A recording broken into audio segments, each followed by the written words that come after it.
presença hoje é do deputado Sérgio Majesco, deputado pelo PSB, entrando agora no seu segundo, vai cumprir o seu segundo mandato. E nós vamos sequência a uma conversa iniciada na nossa edição de ontem. Deputado, você mencionou a respeito, o Tribunal de Contas é um órgão acessório ou consultivo ou auxiliar da Assembleia Legislativa, né? Então o parecer dele tem um caráter de orientação. Você acha que as nomeações para o Tribunal de Contas têm a ver com as decisões do Tribunal de Contas? Eu acho não, tenho certeza absoluta, né? Passou da hora, existe já uma PEC tramitando no Congresso Nacional, nós tentamos apresentar um projeto de lei aqui também para modificar um pouco essa escolha dos conselheiros, porque isso é uma vergonha, na verdade, né? Você vê que, olha só, aqui no estado nós tivemos 2 conselheiros afastados, um preso, né, inclusive. No Rio de Janeiro, dos 7 conselheiros, 6 chegaram a ser presos. Recentemente, salvo engano, no Mato Grosso do Sul, 5 foram afastados. Então, assim, isso é a prova maior de que esse sistema não funciona. E que um conselheiro é escolhido politicamente e propositalmente. Se a gente pensar no penúltimo conselheiro escolhido aqui, o próprio Ministério Público de Contas fez um parecer para que ele não fosse nomeado, porque afinal de contas ele tinha processo de improbidade administrativa. Como alguém que vai cuidar do dinheiro público pode ter sido processado ou denunciado? Então, assim, o Tribunal de Contas, muitas vezes, eu tenho dito, de uma forma irônica, que o Tribunal de Contas, muitas vezes, é o tribunal do faz de conta.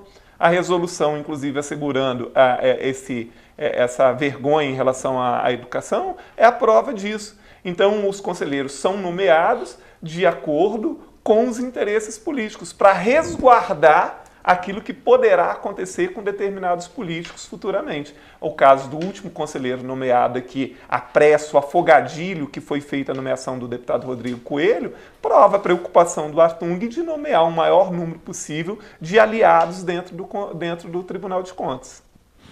Deputado, outra questão é a seguinte: o senhor denunciou sistematicamente abuso na rede pública estadual. Isso não impediu que o Espírito Santo tivesse uma avaliação no IDEB, na primeira avaliação no IDEB. Outra coisa, o senhor percorreu cumprindo, até porque a expectativa do seu primeiro mandato, o senhor era um deputado oriundo da educação e deveria, às vezes, o senhor voltar mais para ela, como tem feito. O senhor percorreu quase 300 escolas. 257 escolas, visitando digamos, a precariedade física, logística. O que resulta dessa vasta peregrinação? Assim, a situação da maioria das escolas no estado é ruim, né? Em termos de estrutura, a maioria das escolas tem... 35% das escolas não tem quadra de esporte, quase 90% das escolas têm problema com rede elétrica, 70% das escolas têm problema com internet, grande parte das escolas tem deficiência nas bibliotecas e não tem bibliotecário também, nem uma pessoa para ficar, pelo menos, nas bibliotecas. A maioria das escolas não tem laboratório de física e química montado, a maioria não tem sala de artes, a maioria não tem uma sala de atendimento para alunos deficientes de forma adequada. Então, assim, os problemas são os mais variados possíveis. E daí vem o fato de que nós temos 60% dos professores no estado que são DTs, né? A falta de estrutura de trabalho para esses professores, o fechamento de 41 escolas no estado nesses 4 anos, o turno noturno que foi fechado em mais de 130 escolas, o turno noturno deixou de existir. E aí, Eustáquio, eu gostaria muito de frisar uma questão. Você chamou a atenção para a questão de que nada disso impediu que o Estado do Espírito Santo fosse primeiro colocado em IDEB. Eu sou especialista em educação, sou mestre em educação, justamente na área de políticas educacionais. Quando a gente fala em IDEB, por exemplo, ou PISA, são avaliações externas, né, chamadas de avaliações externas. Elas são um indicativo, mas elas precisam ser vistas com parcimônia. Primeiro, você só avalia quem está dentro da escola, você não avalia quem está fora. E nós temos 61 mil alunos de 4 a 17 anos fora da escola no estado do Espírito Santo, isso é gravíssimo. Segundo, os resultados do IDEB, eles são passíveis de serem manipulados, sim. O IDEB, ele é resultado de 2 avaliações. Da prova Brasil, que é uma prova de português e matemática aplicado, e a avaliação do fluxo de aluno, quantos alunos entram e saem da escola. Se faz uma média disso. Então eu posso manipular esses números, né? Porque, por exemplo, hoje, para um aluno ficar reprovado no sistema público de educação, ele tem que se esforçar muito. O Estado criou uma avaliação externa própria, chamada PAEBS, que é só para gastar dinheiro, que não serve para absolutamente nada. O Estado gasta mais de 70 milhões por ano com isso. Então, para o aluno, e o aluno não é obrigado a fazer isso, porque ele já tem as avaliações trimestrais dele, que é aquilo que conta. Mas para forçar o aluno a ir fazer, porque muitos alunos se negavam a fazer, porque ele não tinha que fazer, ele não era obrigado a fazer, o Estado dá ponto para o aluno ir lá só para assinar o nome.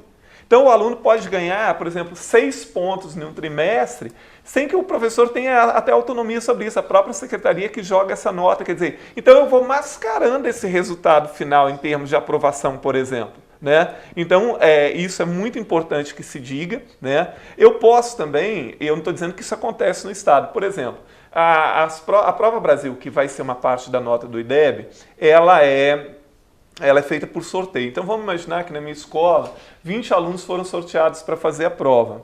E assim, desses 20, 7 são muito ruins. Como eles não são obrigados a fazer a prova do IDEB, eu também posso convencê-los a dizer, olha, não vem no dia da prova e tal, porque o fato do aluno não fazer não vai zerar a prova, não vai diminuir a nota. Então, assim, eu não estou dizendo que essas coisas aconteçam, estou dizendo que... É suscetível, pode ser. Exatamente, e que elas precisam ser vistas com parcimônia. Além disso, o fato do Espírito Santo estar em primeiro lugar significa muito pouco, porque a média é muito baixa. Então, quando o Estado comemora que ficamos em primeiro lugar, assim, eu estou comemorando que eu fiquei reprovado. Vamos imaginar... O melhor dos últimos. Nós somos 27 unidades da federação, 26 estados e o Distrito Federal. Então, assim, os 27 estão reprovados. E eu estou comemorando que, assim, dos reprovados, eu tenho a melhor nota. Então, assim, eu não estou dizendo que não é para a gente fazer uma reflexão sobre isso, mas não há motivo para essa comemoração. A situação é muito ruim. Deputado, e você espraia, às vezes, o seu olhar de cidadão para outros temas, além da educação, nesse mandato seu, ou você está mais focado, até muito a resgatar na educação? A educação, a inclusão de pessoas com deficiência, né? Nós temos também feito um trabalho na questão do meio ambiente e o cuidado com o dinheiro público, né? A fiscalização do dinheiro público tem sido uma tônica. Que é a essência da atividade parlamentar. Exatamente, né? Exatamente. Embora seja muito difícil, porque assim, você acompanhar toda a execução do orçamento é muito difícil. O Estado encontra formas de ir mascarando que você precisa o tempo inteiro tá tendo uma atenção muito grande, então muita coisa nos escapa também, porque na verdade quem deveria fazer isso seria a Comissão de Finanças, né? Que como comissão ela teria condição muito maior de denunciar e de acompanhar. Mas as comissões da Assembleia, assim como a Assembleia muitas vezes, atua muito mais como um puxadinho do Palácio Anchieta do que como um poder autônomo e executando a sua função. Presença hoje do deputado Sérgio Majestic. A gente volta já.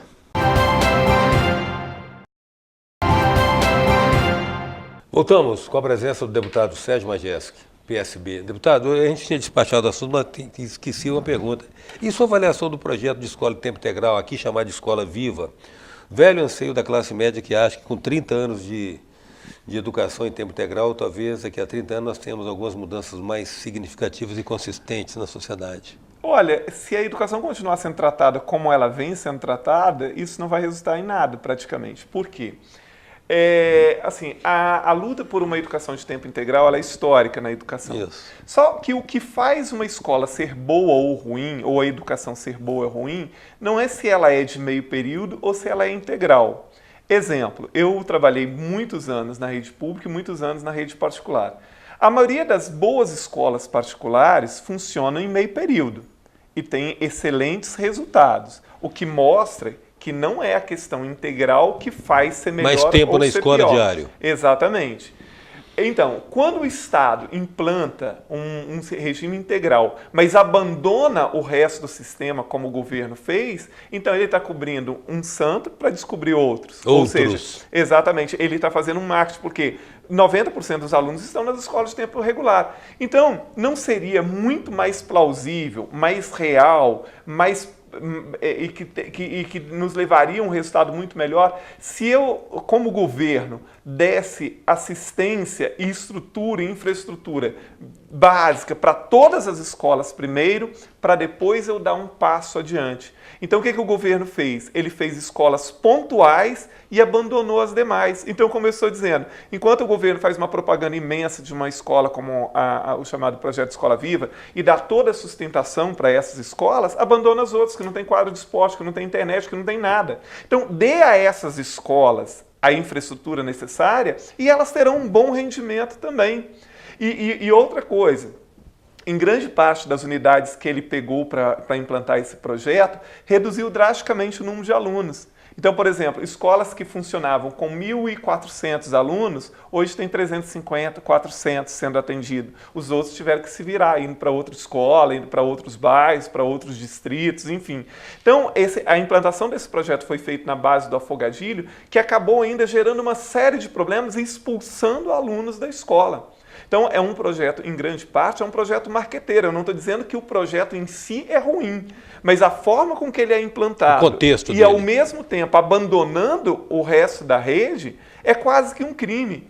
Porque, olha só, quando você olha uma escola dessa, né, uma escola viva, então tem, assim, tem um processo seletivo diferenciado para professor, aí tem um diretor que não sei o quê, aí tem um auxiliar financeiro, tem um auxiliar administrativo, nós temos o que se chama de PEDDE, que é o Programa Estadual Dinheiro Direto na Escola, que é um dinheiro que para as escolas ter uma certa autonomia, para não precisar de ficar pedindo o tempo inteiro a secretaria que faça.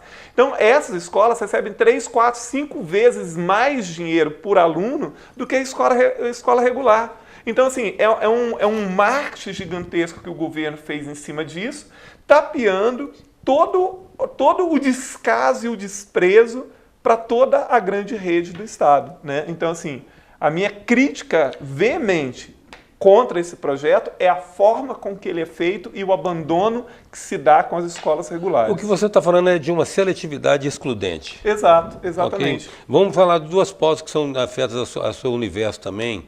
A questão da ideologia de gênero e escola sem partido, enquanto abordagens curriculares. O que você diz? Olha, eu acho isso um discurso, um debate tão sem sentido. É uma coisa tão patética, é coisa de quem não entende nada de educação. Eu visitei 257 escolas do Estado. Eu não vi ninguém debatendo ideologia de gênero. Eu não vi ninguém ensinando menina a ser não sei o quê. Não vi ninguém falando sobre isso. Eu conversei com alunos, com professor, com diretor, com comunidade. Eu não vi ninguém falando sobre isso. Isso é uma coisa idiota, né? Isso, escola sem partido é uma forma, e as pessoas falam disso e nem leram o projeto, que o projeto ele começa dizendo que o professor não deve dar sequer a sua opinião sobre qualquer assunto e que não se mencione a questão, porque primeiro que ideologia de gênero não existe, né? É identidade de gênero, o termo correto. Então que isso não possa nem ser mencionado na sala de aula.